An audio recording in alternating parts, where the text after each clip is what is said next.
Hi, in this video we will see all the details of head tag.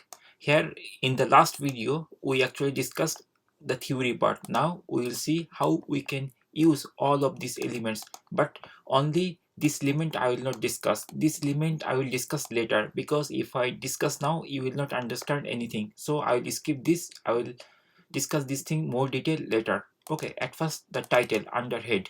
Okay, so head tag is defined by head. This is the starting tag and this is the closing tag, and inside it there is title tag. Title is starting with title and ending with slash title, that is forward slash, and inside it you have to type the content. Basically this is the title. So let me change the title, welcome to like my HTML page.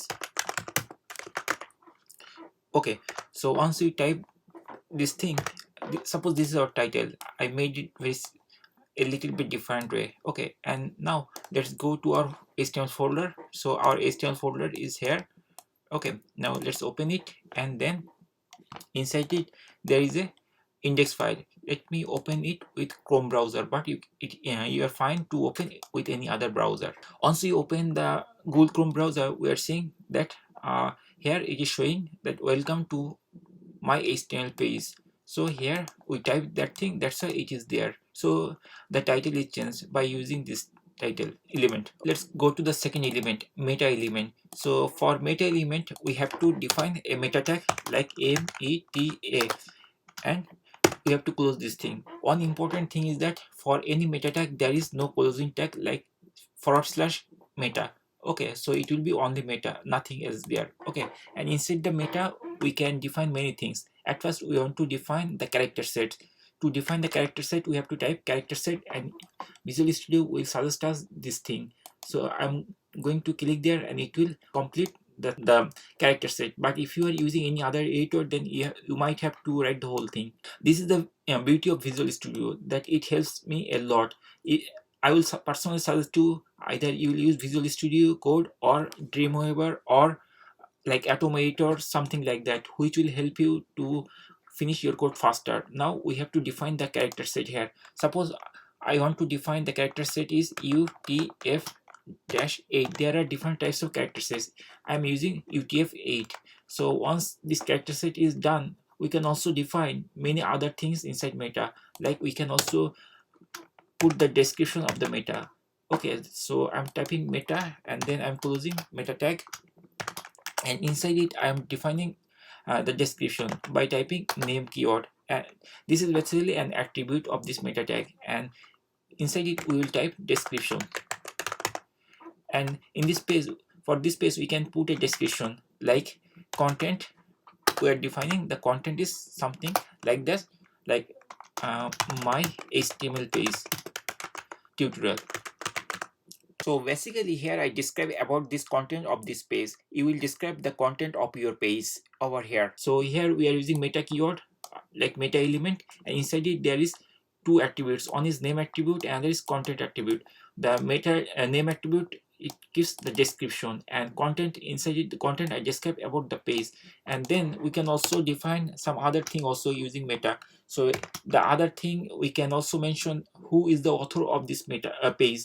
So I can also define using this meta. So here we have to type the name keyword, and inside it we have to type author, and finally we can type the author name, and inside the content section we will type the author name, like the author name is like FewSteps, and I'm closing the meta tag by using the angular bracket. And if we want to define the keywords of our HTML page or website, we can also do using meta tag. So at the time again we have to define another meta tag, and inside this we have to put the name as keyword. Here we have to type keywords.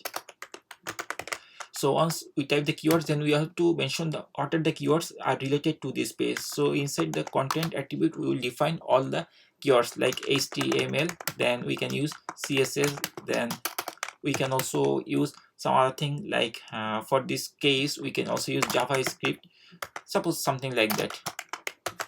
And you can also use some other things. We can also define the refresh rate of this HTML page. For this case we have to define another meta tag, and inside the meta tag we have to type HTTP EQUIV.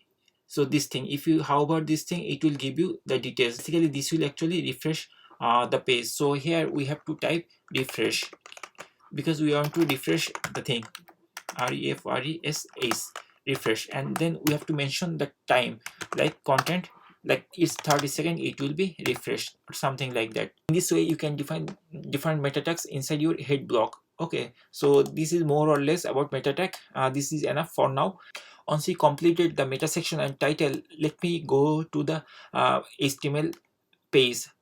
Let me check how it is actually loading and what it is showing. Okay, so I'm going to my folder, and from this folder I'm again opening these things, but in this time I'm not opening from there. What I will do, I will refresh, because if I refresh it will automatically load.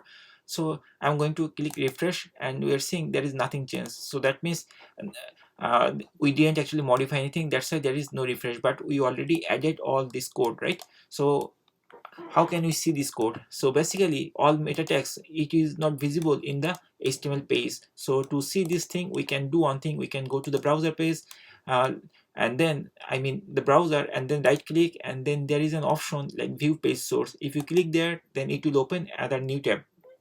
In this tab you will see all the uh, details of that page. So basically we define these things, these meta tags, which is in this file, okay, index.html, and when you are opening, these things are there, but it is not showing in the UI or the HTML page, but in the code it is there.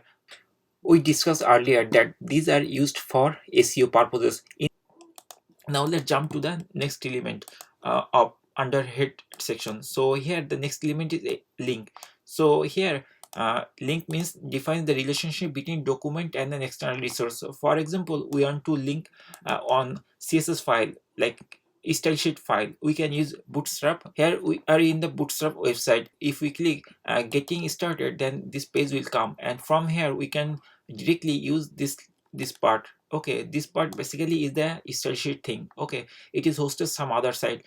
Right now I will not give you more details, because it will be very complicated. Let me show you what it is doing, and then later we can discuss this thing. Okay, so I'm going to copy the whole thing, and then I'm going to my editor. Once we are in our HTML editor, then just add that part. Okay, so I'm going to add that thing, and then finally I'm going to click save, Control S, and it will add those things. Okay, so what it is doing, actually it added a link tag, and in the link tag there is some attributes. Now I'm not going those things more detail. So once we add this link thing, then let me do one thing, let me add a paragraph tag. So we can use p tag to uh, do the paragraph tag. Okay, and then let me put this thing inside the paragraph tag. So I'm cutting, and then I'm putting inside the paragraph tag. Okay, so now save it, and then reload the page. Once we reload the page, we will see there is nothing. Okay, but now let me do one thing, let me do add class, and inside the class we will type the lead this class. This lead class is coming basically from this style sheet. Okay, and then if we refresh this page, we'll see some changes. See, here it is the change. Previously it was very congested writing, now it changed. Okay, so basically by using this link tag, we are actually pulling some external resources. Okay, that's why it is mentioned that we define the relationship between a document and an external resource. Okay, and I think you are pretty clear with link tag also now. Now let's come to the base thing. I will not discuss this thing, I will discuss later. Now the script. This script blocks actually defines a client side script. We can also define some script inside the head section. So let me define on script here. So I'm going to write the script. I'm using starting angle bracket, then I'm typing script, then Visual Studio Code is suggesting this thing, then I'm choosing this script, and then I'm going to close this script, and it will automatically close the script with forward slash. Now inside the script we'll type some simple JavaScript. On some simple JavaScript is alert message. So this is the alert function, and then inside this method actually we'll define something like hello, how are you, something like that. Okay, then finally click the save. Once we save, and if we come to our page, and if we reload our page, now we will see some window will come. So here once we refresh, we are seeing that the page is showing us on alert window, and this written over there, this message says hello, how are you, and there is a OK button. There is no effect. Basically we can click OK, then it will go away. So basically by using this script, where we can do this type of interactive thing, we can sometimes hide something, or we can show something like that. We can do many things. When we will complete when we will start tutorial for JavaScript or jQuery, at that time we'll see lots of different cool things. Now let's come to the style section. So style section basically it defines the style of the document.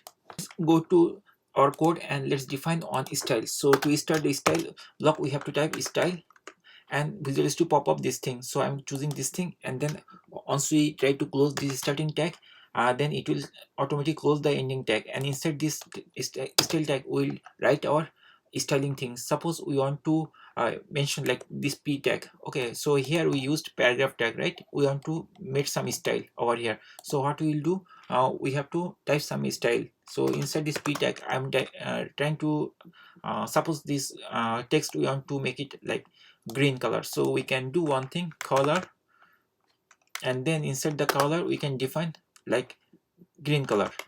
So here it is the green color. Okay, and then save it, and once we save it, if we refresh our page here, then we'll see the change. So I'm going to refresh, and it is showing that this thing, and on alert box came because we have the code. Let me disable this code, alert code. So to make this code disable, we can use some comment. In HTML we write comment by typing right angle bracket first and then exclamation mark, and after that two double dash, and at the end we have to type double dash and then right angle bracket. So this is the syntax for comment, and all the comments or disable block code should be in between this space. Our goal was to disable this code. That means we'll put this code inside the comment. So what I'm doing, I'm cutting this part and then I'm putting here.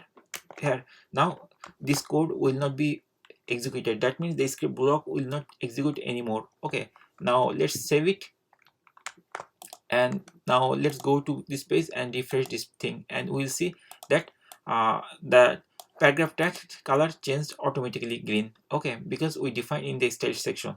So these are the details of this thing. Hopefully by watching this video you have very good understanding about what is HTML head tag and what are the other HTML head tag elements. So under HTML head tags we have this type of things, and we also can define all of them, and we only discussed 5 of them. Only bases are remaining, which we'll discuss later. And here is a sample code over here. This code can be accessible through GitHub. If you wish, you can access. I'll put the link down below, and all the notes which we typed here, it is accessible through my fewsteps.blogspot.com.